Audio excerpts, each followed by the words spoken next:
Welcome, my name is Colleen Tauke and I'm a sewing specialist here at Fons & Porter.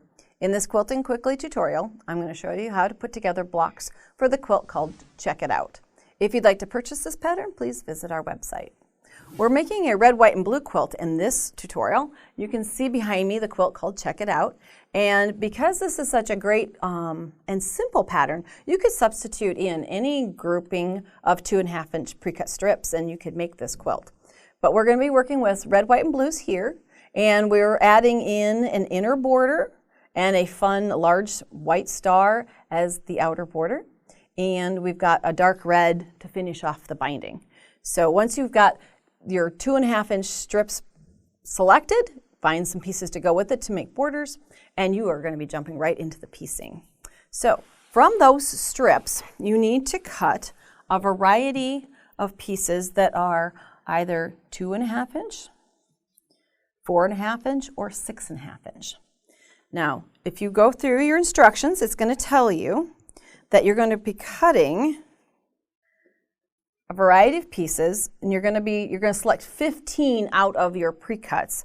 And from those, you're going to cut 3 that are 6.5-inch long and 5 that are 4.5-inch long from each of those 15 strips. So once you get those 15 strips cut and sorted into piles, then you're going to take another 9 strips, and from those 9, you're going to cut 6.5s, 2 6.5s, and 6 then total that are 4.5.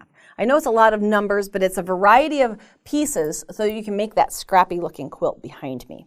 And it also will tell you how many 2.5-inch squares that you're going to need for this quilt. Because this then becomes your design pool.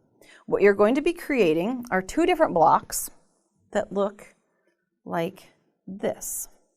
And some people say, well, it's very similar, but if you look at the kind of the bones of the block, what you see is that there are 2.5-inch squares that are diagonal from each other. You have 4.5-inch pieces, rectangles, that are basically diagonal from each other. And then you have that 6.5 that goes down the center. That's why we needed a variety and not quite as many pieces of those centers, because for each of the centers you need 2 4.5s and 2 that are 2.5s. So you're going to have those sorted into the proper size. You're going to be designing or creating 31 of one block and 32 of the other. So sit down with your pieces and start to arrange your blocks. Now, it's always great to make a sample block as you start. And so would use this, and the pieces are matching, so that I'm going to lay those out just so I can talk through the construction.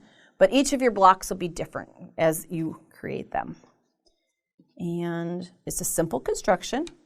See, I've got my diagonal here with my 2.5 squares. There are my 4.5s, my 6.5s down through the center. I'm simply going to join these 2 pieces together, then these together, then join them to the center. Remember, though, to always stop and do your pressing so that your block stays nice and flat.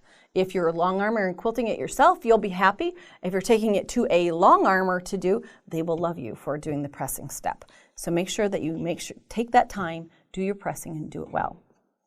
Once you've created the number you need of that style block, then remember we have that opposite direction block. It's a mirror image so that those are going from opposite ends. No matter how I would twist and turn this, it will never look like this. So make sure that your placement is correct. Again, you're going to be joining your 2.5s, 4.5s, putting your 6.5 down through the center, and you're going to make about 31 of one and 32 of the other, I believe, in this pattern. When you're done making the required number, you're going to be creating rows of blocks across through the quilt, and it's going to be lined up so that the 4.5s are across from each other in columns.